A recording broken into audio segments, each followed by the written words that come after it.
Libby. Hi, Sydney. Today is our first episode of our podcast. Can you believe it? Our first and only episode of Making Digital Memory, Archives, Spaces, and Contested Histories. So excited.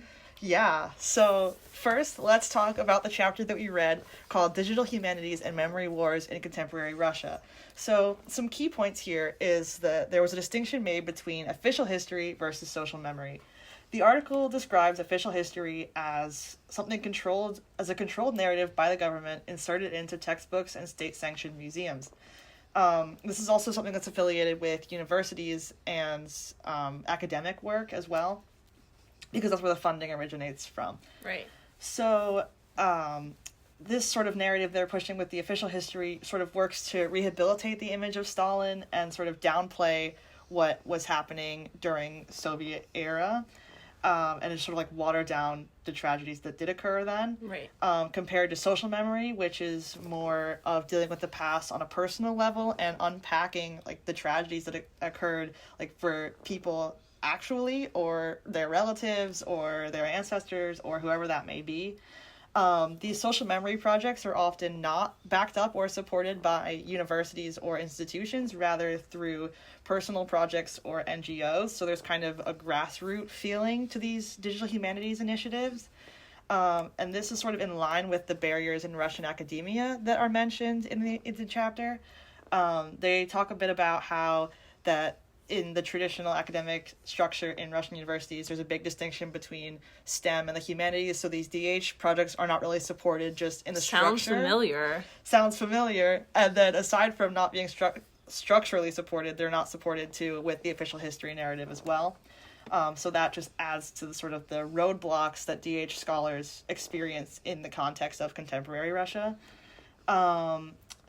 The official narrative does also not welcome a lot of discussion as well, so these crowdsourced projects sort of work to go against that. Then in this article, we will be talking about 3 different projects that were mentioned. The first one is called the Topography of Terror, which is actually taken from a German initiative that does the same thing, in Berlin specifically for them. But for the version explained here, it marks places where historically significant events occurred. So, for example, if there was once a prison on the site, or if there were executions or deaths or anything along those lines that's sort of being erased in the official history, it's marked here as an act of protest of not letting people forget that these places in the city, like, it's right here, their slogan is sort of not something that is far away or not to be thought about or reflected on. Right, it's like in your backyard. Exactly, yeah. And then each dot, too, has corresponding information. So that's that bottom picture, and it just talks a bit about, like, information of the place, what happened here, not letting it fall to the wayside with this official history that is being sort of encouraged with newer generations. So the second project is called The Siberians Freed and Exiled. This one is a bit unique because it's actually permanently housed in a museum, so it has a bit more of a structural support than the other projects.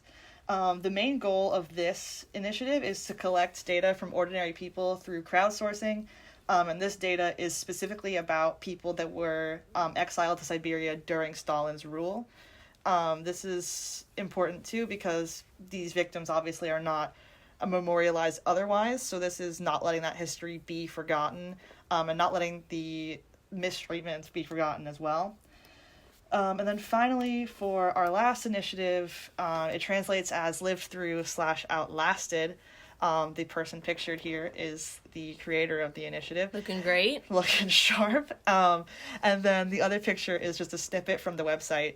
And the initiative here specifically works to collect, scan, and digitize personal diaries of people from the 20th century. And this is just the goal of building a major corpus of personal archives. So you can see a bit about how it works with the family structure, and then like the multiple documents that are attached to this person and their person's lineage, and just a bit about them and sort of keeping information about the individual alive and preserved here. Wow, this makes you really want to keep a diary. Yeah, that's fair enough. And then the parting questions that I have for you to think about before class is, why do you think people want to form a grassroots digital humanities initiative in Russia? And finally, how does crowdsourcing memory differ from consulting official archives? So keep those in mind. We'll talk about it soon.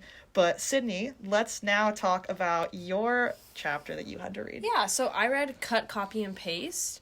Some key points from it are there was a shift in archival research, right? I'll get into that, which brought in a new role of digital technologies and teach specifically in that archival research. And Trettien talks a lot about bookwork and what bookwork is, and so I wanted to highlight that as well. So another key point is bookwork. So starting with the shift in archival research, Trettien talks a lot about how in the 17th century, 18th century, around there was sort of a shift. So archival research way back when, right?